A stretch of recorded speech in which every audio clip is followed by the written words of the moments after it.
Welcome to దాయి news special debate. H1B visa special tariff పై Trump తీసుకొచ్చినటువంటి new decision ఇప్పుడు ఇండియాలో ప్రకంపనలు సృష్టిస్తోంది. ఇది ఎవరికి వర్తిస్తుంది, ఎవరికి వర్తించదు అనేటువంటిది ఒక టెన్షన్ అయితే, రేపు కనుక ట్రంప్ డెసిషన్ పైన కోర్టుకు వెళ్తే ఏదన్నా బిగ్ రిలీఫ్ ఉంటుందా అనేటువంటిదే $1,000,000 ప్రశ్న. ఈ నేపథ్యంలో అసలు ఈ డెసిషన్ కరెక్టా లేకపోతే ఎంతవరకు తప్పు అనేటువంటి దానిపై ఇన్ డీటెయిల్ గా ఇన్ డెప్త్ గా డిస్కస్ చేద్దాం.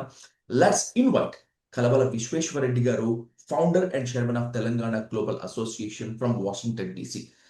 విశ్వేశ్వరరెడ్డి గారు, నమస్తే. నమస్కారం అండి. నమస్కారం. బాగున్నారా? బాగున్నాను sir. Thank you so much for on to the hot seat sir. Sir, NRIs లో మాత్రమే కాకుండా డాలర్ డ్రీమ్ పెట్టుకున్న ప్రతి ఒక్కరికి ట్రంప్ డెసిషన్ ఒక చెంపపెట్టులాగా అనిపిస్తుంది. కంగారు పడాల్సిన అవసరం ఏం లేదు. ఇప్పటికి ఉన్న వాళ్ళకి ఎఫెక్ట్ ఏం కాదు, కొత్తగా వచ్చేటువంటి వాళ్ళకి ఎఫెక్ట్ అవుతుంది అనేటువంటిది ఒక ఆర్గ్యుమెంట్. సార్, ఆర్గ్యుమెంట్స్ ఎలా ఉన్నా కూడా మీ ఈగల్ ఐ వ్యూ అనాలిసిస్ ఏంటి సార్ దీని మీద? అంటే టిపికల్ గా, అంటే హిస్టారికల్ గా ఎలా జరుగుతుంది అంటే, H1B ప్రోగ్రామ్ అనేది గ్లోబల్ ప్రోగ్రామ్, అందరికి తెలుసు. అంటే నాట్ స్పెసిఫిక్ ఇండియన్స్, తర్వాత నాట్ స్పెసిఫిక్ టెక్నాలజీ వర్కర్స్, అన్ని రకాల వాళ్ళు డాక్టర్లు కానివ్వండి, ఇంజనీర్లు కానివ్వండి, ఫార్మసిస్టులు కానివ్వండి, ఇంకెవరైనా కూడా H1B ప్రోగ్రామ్ కిందకే వస్తారు అందరు. అంటే స్కిల్డ్ లేబర్. సో అమెరికా ఇప్పుడు అంటే ట్రంప్ 2.0 వచ్చాక వాళ్ళు ఏమంటున్నారంటే, అడ్మినిస్ట్రేటివ్ అంటే గవర్నెన్స్ లో చేంజెస్ ఉంటాయి, అడ్మినిస్ట్రేషన్ లో చేంజెస్ ఉంటాయి, తర్వాత పాలసీ మేకింగ్ లో చేంజెస్ ఉంటాయి. ఎందుకంటే గవర్నమెంట్ చేంజ్ అయినప్పుడు ఇప్పుడు రిపబ్లికన్ పార్టీ ఉంది, రిపబ్లికన్ పార్టీ ఐడియాలజీ ఇప్పుడు ఇంప్లిమెంట్ చేయాలని ఆలోచనలో ఉంటారు. అమెరికన్ గ్రేట్ అగైన్ అనే ఉద్దేశంతోనే, అమెరికా గ్రేట్ అగైన్ అనే ఒక పాలసీతోనే ట్రంప్ ఎలక్షన్లకు వెళ్ళాడు. సో గెలిచాడు. సో ల్యాండ్ స్లైడ్ విక్టరీ వచ్చింది. సో ఆయనకి ఇప్పుడు అమెరికాలో ప్రెసిడెంట్ సుప్రీం పవర్, ఆయనకు ఏది నిర్ణయం తీసుకుంటుంది. ఆయన ఇంట్రెస్ట్ ఏంటి అంటే, ఎక్కడెక్కడైతే సెక్టోరియల్లో గ్యాప్స్ ఉన్నాయో, సెక్టోరియల్లో డౌన్ గ్రేడెడ్ ఉన్నాయో, వాటిని అప్గ్రేడ్ చేయాల్సిన బాధ్యత ఆయన చేతుల్లోనే ఉంది. సో ఏం చేస్తారంటే, మనకి అన్ని సెక్రటరీస్ ఉంటాయి కదా, అన్ని డిపార్ట్మెంట్ల సెక్రటరీస్ వాళ్ళకి అప్పచెప్తారు, మీకు you go ahead and work it, what ever the best for the America మీరు తీసుకొచ్చి నాకు రిపోర్ట్ చేయమంటాడు. ఈ మీ పాలసీలలో ఏమైనా చేంజ్ కావాలంటే కూడా మనం చేంజ్ చేద్దాము. ఎగ్జిక్యూటివ్ ఆర్డర్ కావాలంటే నా ఫ్రేమ్వర్క్ లో నేను ఎగ్జిక్యూటివ్ ఆర్డర్ ఇస్తాను. మనం ఏదైనా కాంగ్రెస్ డెసిషన్ మేకింగ్ లో కావాలంటే, సెనెట్, హౌస్ ఆఫ్ రిప్రజెంటేటివ్స్ లో చేంజ్ కావాలంటే దాని వైపు కూడా వెళ్దాం. కానీ నాకు being a super power of president, I have authority, I have decision making ఉన్నాయి కాబట్టి నా లిమిటేషన్ లో నేను కూడా కొన్ని నిర్ణయాలు తీసుకోవచ్చు. నిన్న జరిగిన సంఘటన ఏంటంటే, H1B ఫీజు ఇంక్రిమెంట్. H1B ఫీజుకి ఎంతైతే డబ్బు కట్టాలో దాన్ని ఒక 100,000 యాడ్ చేశాడు. It is a biggest act. ఇప్పటి వరకు యుఎస్ ఇమిగ్రేషన్ హిస్టరీలోనే ఇంత ఫీ ఇంక్రిమెంట్ ఎప్పుడు జరగలేదు. సో అందులో కూడా ఈ డబ్బు కూడా ఏమంటున్నాడు, కరెంట్ ప్రీ ఎగ్జిస్టింగ్ వాళ్ళ గురించి కాదు, ఇది ఫ్యూచర్. అంటే రేపు మళ్ళీ న్యూ H1s, అంటే వాళ్ళు ఏమంటున్నారు అంటే, కొత్తగా వచ్చే H1B హోల్డర్స్ చాలా క్వాలిటేటివ్ అయి ఉండాలి, చాలా కంటెంట్ ఓరియంటెడ్ ఉంటే తప్ప మా దేశానికి రాకండి. వాళ్ళు అమెరికా రెండు రకాలుగా చెప్తుంది. ఒకటి, మీకు ఎక్స్ట్రాడినరీ టాలెంట్ అని ఉండండి, లేదంటే మీకు ఎక్స్ట్రాడినరీగా మీ దగ్గర డబ్బు అని ఉండనియండి. మీరు డబ్బు రూపకంగా కూడా మా దేశంలో ఇన్వెస్ట్ చేసి మా దగ్గర ఎంప్లాయ్మెంట్ అప్గ్రేడ్ చేయడానికి, క్రియేషన్ చేయడానికి మీరు ఉపయోగపడతారనుకుంటే మేము గ్రీన్ కార్డ్ ఇస్తాం straight. There is a program. ఆ ప్రోగ్రామ్ తీయలేదు, ఇంకా ప్రోగ్రామ్ ఉంది. ఇవాళ ట్రంప్ కూడా గోల్డ్ కార్డ్ అన్నాడు, ట్రంప్ అన్నాడు ప్లాటినం కార్డ్ అన్నాడు. అంటే ప్రోగ్రామ్స్ అయితే ఇనిషియేట్ చేస్తున్నాడు కదా. ఆ ప్రోగ్రామ్ కి కొన్ని నామ్స్ డిసైడ్ చేశాడు. ఆ నామ్స్ లో ఫ్రేమ్వర్క్ లో మీరు ఉండగలిగితే మీరు మీరు రావచ్చు, మీరు ఉండొచ్చు, మీరు ఇది చేయొచ్చు. ఇందులో కూడా ఇది H1B ప్రోగ్రామ్ అనేది స్కిల్డ్ లేబర్. వాళ్ళు ఏమంటారంటే, చిన్న చిన్న స్కిల్డ్ వాళ్ళు వద్దు, మాకు ఎక్స్ట్రాడినరీ స్కిల్డ్ వాళ్ళు కావాలి. మా అమెరికాలో ఉన్న కంపెనీ వాళ్ళు, నేను 100,000 గవర్నమెంట్కి ఇచ్చి నేను తీసుకురాగలుగుతా, ఈ వ్యక్తి నాకు 300K తీసుకురాగలుగుతాడు అంటే, నేను 100K కట్టినా కూడా నాకు ఇంకో 100K లాభం వస్తుంది అనుకున్న వాళ్ళని తీసుకురండి అని ఎంప్లాయర్లకి చెప్తున్నారు. అంటే దానికి అండర్లయింగ్ ఫ్యాక్టర్ ఇది. అంటే దట్ మీన్స్ O1 వీసానా సార్, అది ఎక్స్ట్రాడినరీ ఎబిలిటీ వీసానా? అంటే ఆల్ఫాబెటికల్ లెటర్ లో A to Z లో ప్రతి లెటర్ కి ఒక వీసా ఉంటుంది, ప్రతి వీసాకు ఒక ఇంపార్టెన్స్ ఉంటుంది. ఇప్పుడు H1B అనేది మనకు వర్క్ వీసా, F1 అనేది స్టూడెంట్ వీసా, O1 అనేది ఎక్స్ట్రాడినరీ ఎబిలిటీ ఉంది, EB1 లో కూడా ఎక్స్ట్రాడినరీ ఎబిలిటీ ఉంటుంది. తర్వాత R1 ఉంటుంది మన రిలీజియస్ వీసా, మన పూజారులు వాళ్ళు వీళ్ళు వస్తారు కదా, మనకి చెప్పడానికి ఈజీగా, ఇండియా నుంచి వచ్చి టెంపుల్లలో పెర్ఫామ్ చేస్తారు కదా, అది. మనకి సినిమా యాక్టర్లు, యాక్ట్రెస్ స్టేజ్ పెర్ఫార్మెన్స్ చేస్తారు కదా, P3 అంటారు. అంటే ఎగ్జాంపుల్ ఐమ్ టెలింగ్. తర్వాత మీడియా వాళ్ళు వస్తారు, మీడియా వచ్చి ఇక్కడ కవరేజ్ చేస్తే I వీసా అంటాం. అంటే దానికి డ్యూరేషన్ ఉంటుంది, దానికి టెంపరీ ఉంటుందా, పర్మనెంట్ అని ఉంటుంది. ఇక్కడ H1B అనేది ఒకటి temporary. H1B it self is a temporary worker. Temporary skilled worker. So ఆ స్కిల్ కూడా ఇప్పుడు ఏం చేస్తారు, ఇంకా కొంచెం డెఫినేషన్ పెంచుతున్నారు. అంటే స్కిల్డ్ వర్కర్ డెఫినేషన్ పెంచేయమంటారంటే, ఇప్పుడు $100,000 మాకు ఫీజు కట్టి మీరు ఎంత శాలరీ ఇస్తారు, వేజెస్ ను చూసుకొని మీరు వాళ్ళకి మీ ప్రాఫిట్ చూసుకున్న వ్యక్తులనే మీరు అమెరికాకి తీసుకురండి అనేది కొత్త పాలసీ. సో నేను ఎవరినో 50Kకో 100Kకో 70Kకో పెట్టి, ఇప్పుడున్న H1 ఫీజు, ఒకప్పుడు మేము అమెరికాకు వచ్చినప్పుడు H1 ఫీజు ఎంత ఉంటే $125, $75, $200 ఉండేది. ఇవాళ అది ప్రీమియం ఫీజెస్ అన్ని కలుపుకున్న దగ్గర $4,000-5,000. ఆ కంపెనీకి ఉన్న ఎంప్లాయ్మెంట్, ఒక 25 మంది ఎంప్లాయీల 50 మంది ఎంప్లాయీలను బట్టి ఫీజెస్ ఉన్నాయి. కానీ ఈ $100,000 పెంచడం అనేది బిగ్గెస్ట్ మూవ్. సో దీన్ని మనం రేపు మండే, ఇవాళ సండే ఇక్కడ US లో, రేపు ఐటీ కంపెనీ ఓనర్స్ అసోసియేషన్ కూడా ఇక్కడ కన్సార్టేరియం ఉంది, వాళ్ళు కూడా ఒక నిర్ణయానికి వస్తారు. వాళ్ళు కూడా మీటింగ్స్ పెట్టుకుంటారు. ఇది ఏ రకంగా మనం అడ్రస్ చేయగలుగుతాం, మనం బిజినెస్ లో ఉండగలుగుతామా ఉండలేమా, ముందు ఈ బిజినెస్ లో మనం చేయాలంటే మనకి ఇది సరిపోతుందా అని నిర్ణయం తీసుకుంటారు. దీన్ని ఏం చేస్తారు, కోర్టుకు అప్రోచ్ అవుతారు. సరే, కోర్టులో మనకి ఏ రకమైన నిర్ణయం వచ్చినా అప్రోచ్ కావడానికి అయితే ఎవరు ఆపలేరు. సో దీనికి టెంపరరీ రిస్ట్రైనింగ్ ఆర్డర్ తీసుకొస్తారా, ఇవన్నీ ఇప్పుడు రేపు మండే నుంచి, ఎందుకంటే వీళ్ళు ఫ్రైడే రోజు ఇది ఇచ్చారు కదా, సో వీళ్ళు ఊహించని పరిణామం కాబట్టి. సో మండే రోజు అన్ని మీటింగ్స్ అవుతాయి, కాంగ్రెస్ మెన్స్ తో మాట్లాడతారు, ఎవరైతే ఉన్నారో ఇక్కడ, ఎవరైతే సెనెట్ లో ఉంటే వాళ్ళతో మాట్లాడతారు, హౌస్ ఆఫ్ రిప్రజెంటేటివ్స్ వాళ్ళతో కూడా మాట్లాడుతుంటారు. సో వీళ్ళన్ని జరిగిన చర్చల తర్వాత మళ్ళీ మనకు నిర్ణయం వస్తుంది. బట్ ప్రస్తుతానికి మనం ఇమ్మీడియట్ గా మనం ఇబ్బంది పడాల్సిన అవసరం లేదు. ఫ్యూచర్ లో తప్పకుండా ప్రోగ్రామ్ ను అప్గ్రేడ్ చేశారనుకోవాలి. ఈ ప్రోగ్రామ్ H1B ప్రోగ్రామ్ ను గవర్నమెంట్, ఏదైతే యునైటెడ్ స్టేట్స్ గవర్నమెంట్ అప్గ్రేడ్ చేసుకుంది. ఇంతకుముందు మేము ఎంతకైనా శాలరీ ఇచ్చేవాళ్ళం, ఇప్పుడు మాత్రం ఈ ఫీజు ఇవ్వగలిగే వ్యక్తులనే మా దేశం లోపలికి రండి అని చెప్పడం దీని మూలం. ప్లస్ ఇది టెంపరరీ, ఇది నాట్ పర్మనెంట్. ఇది కాంగ్రెస్ ని తీసుకున్న నిర్ణయం కాదు, ఇది ఓన్లీ ప్రెసిడెంట్ తీసుకున్న నిర్ణయం. దీన్ని ప్రెసిడెన్షియల్ ఆర్డర్ అవుతుంది. తర్వాత దీనికి టైం లిమిట్ ఉంది, ఓన్లీ 12 months. దీని తర్వాత ఇది ఎక్స్పైర్ అవుతుంది, మళ్ళీ రెన్యువల్ చేసుకోవచ్చు, మళ్ళీ ప్రెసిడెంట్ సైన్ చేయాలి. సో ఈ 12 months లోపల ప్రోస్ కాన్స్ కూడా అనాలిసిస్ చేస్తారు. ప్రోస్ కాన్స్ అనలైజ్ చేశాక ఒక నిర్ణయానికి వచ్చిన తర్వాత ఈ ప్రోగ్రామ్ ఉంచుదామా, దీన్ని క్లోజ్ చేద్దామా అనేది కూడా ఆస్కారం ఉంటుంది. టోటల్ H1B ప్రోగ్రామ్ ని క్లోజ్ చేస్తే అది బిగ్ ఇంపాక్ట్ ఫర్ ఇండియన్స్.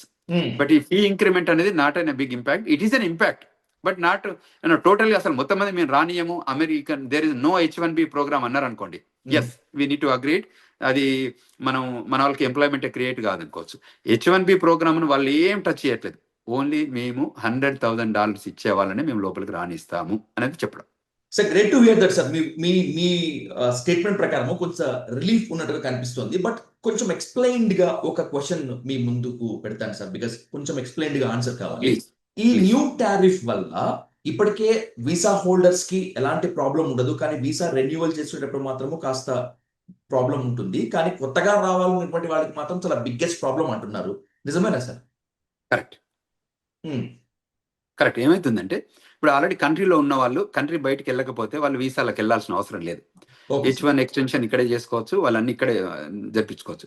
ఎప్పుడైతే కంట్రీ బయటకు వెళ్ళి వీసా పోస్ట్, CBP పోస్ట్, 2 పోస్టులు ఉంటాయి. ఒకటి ఇండియాకి వెళ్ళి, అంటే పాస్పోర్ట్ లో వీసా ఎక్స్పైర్ అయితే మనము మన US కాన్సులేట్కి వెళ్తాము, ఆ US ఎంబసీలకు వెళ్తాము, వేరియస్ కంట్రీస్ లో ఉన్న వాటికి. ఎస్పెషల్లీ మనకు హైదరాబాదు మనకి US ఎంబసీ ఉంది, అక్కడ వీసా ఇస్తారు.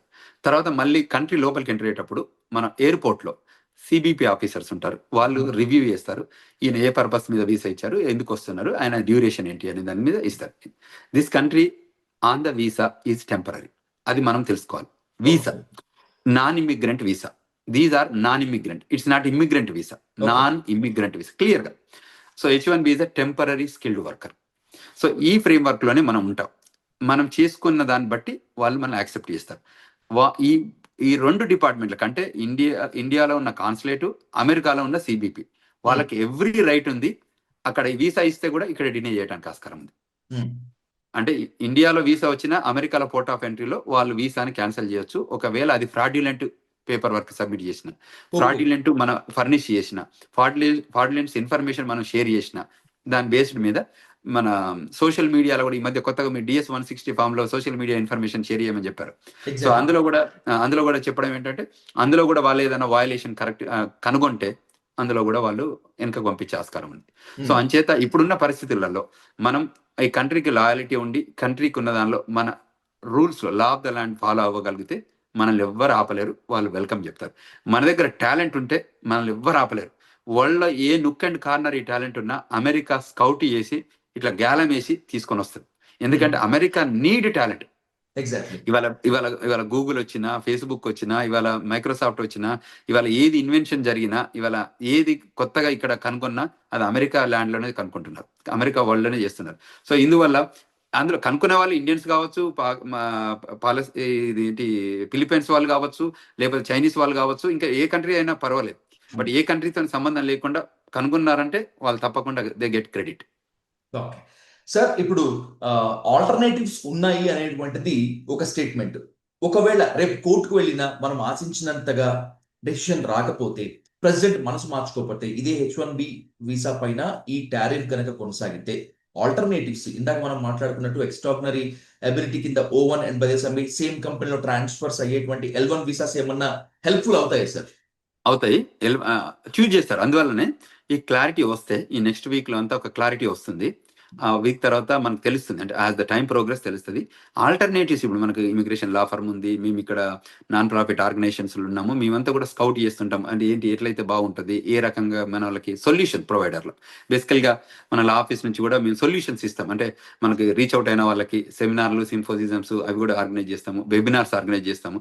అంటే మన ఫ్రేమ్వర్క్ రూల్ వచ్చింది, ఆ రూల్లో మనం లూప్ హోల్స్ ఏమి ఉన్నాయి, ఏ రకంగా మనం చేస్తే మన వాళ్ళకి హెల్ప్ అవుతుంది, ఆ యాంగిల్లో కూడా థింక్ చేస్తాం.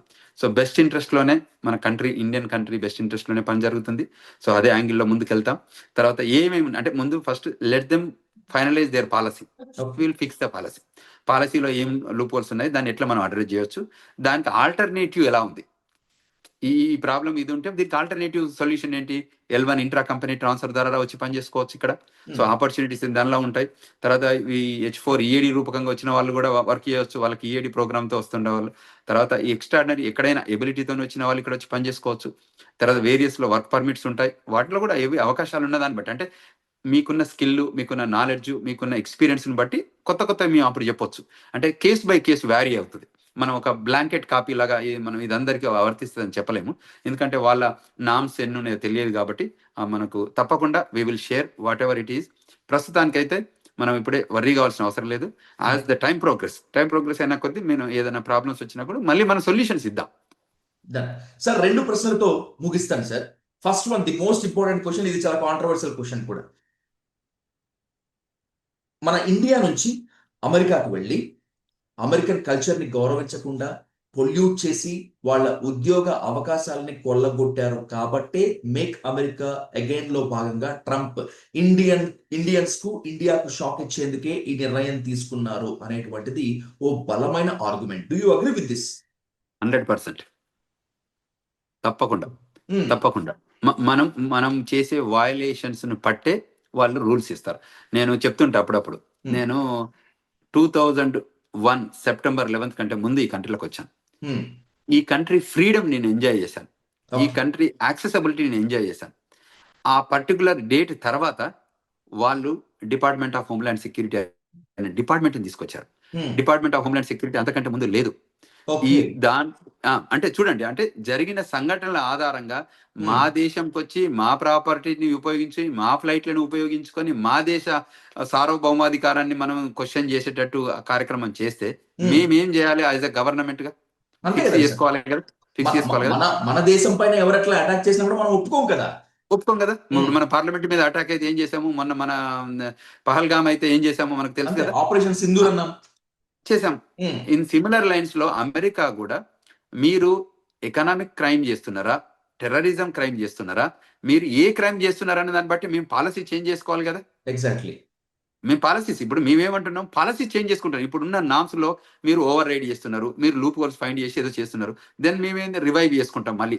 ఈ పాలసీలలో 3-4 పాయింట్లలో మనం వీక్ ఉన్నాము, వాటిని అప్డేట్ చేసుకుందాం. నేను మొత్తం ప్రోగ్రామ్ క్యాన్సిల్ చేయట్లేదు. ప్రోగ్రామ్ లో నేను మీకు 10 పాయింట్లు చెప్పాను, మీరు 10 పాయింట్లలో మీరు నాకు 4 పాయింట్లలో మీరు కౌంటర్ చేస్తున్నారు.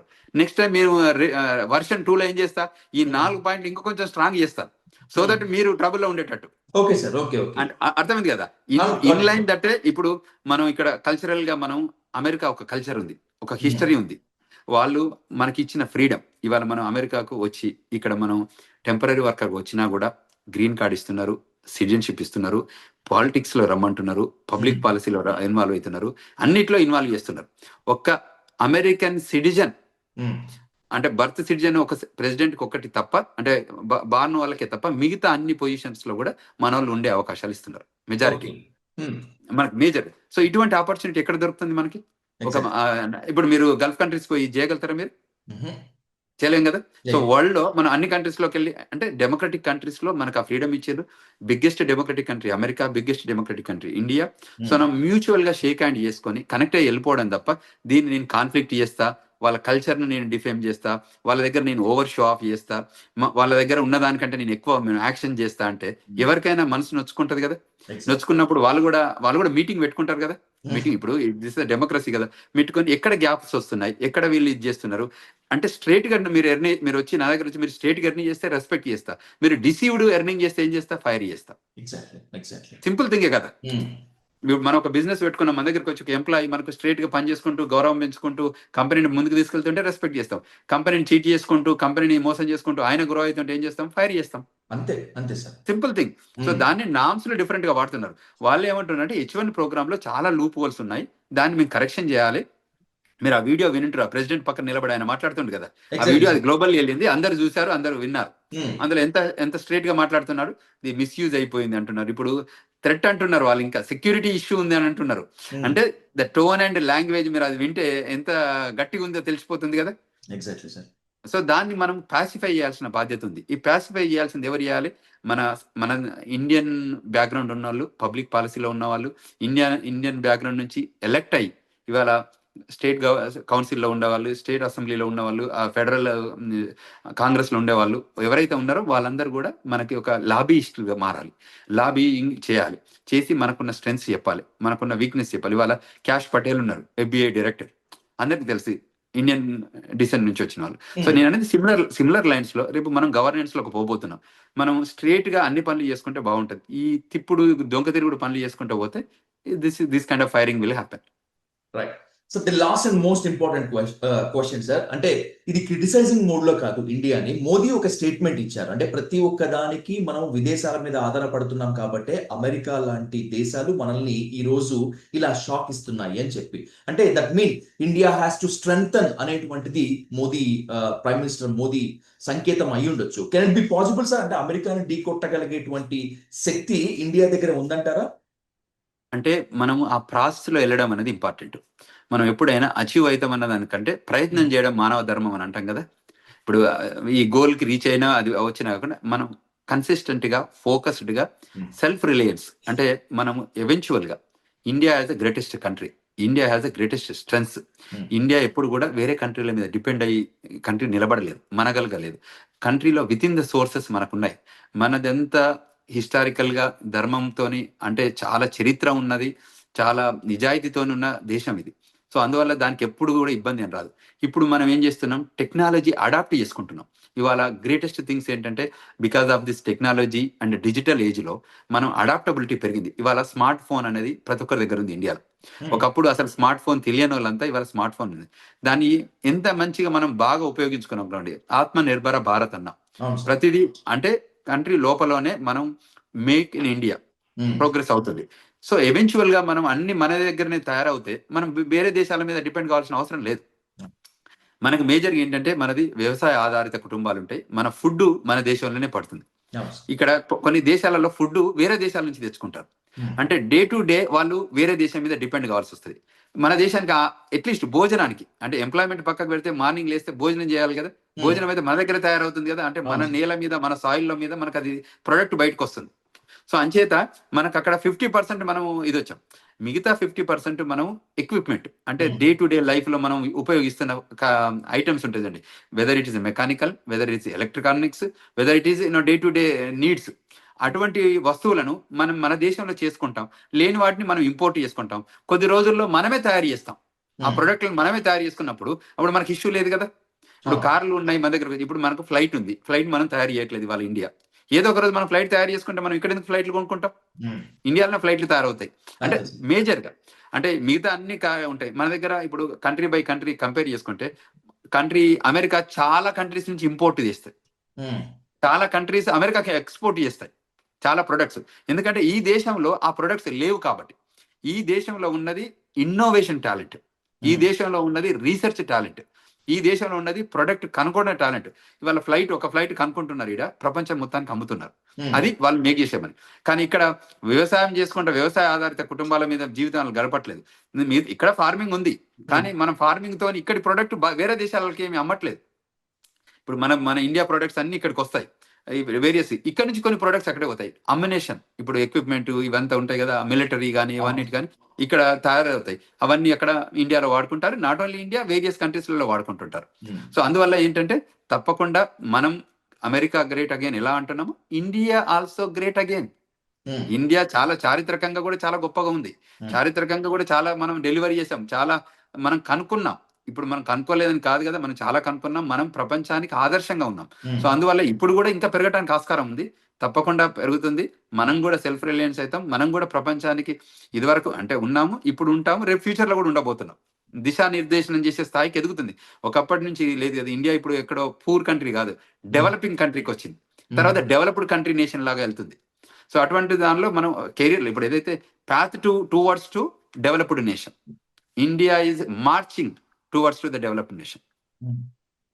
So thank you so much. ఇప్పుడు మాత్రమే కాదు, చాలా కాలం నుంచి మీరు ఎప్పుడు డైలీ న్యూస్ టైం అడిగినప్పటికీ కూడా డైలీ న్యూస్ కి మాత్రమే కాకుండా డైలీ న్యూస్ వేదికగా ఎన్నో సందేహాలకు మీ అమూల్యమైనటువంటి సలహాలు, సూచనలు ఇస్తున్నారు. Thank you so much once again sir. మళ్ళీ ముందు కలుద్దాం, ఖచ్చితంగా మాట్లాడదాం. Thank you so much Visweswara Reddy garu. Thank you very much.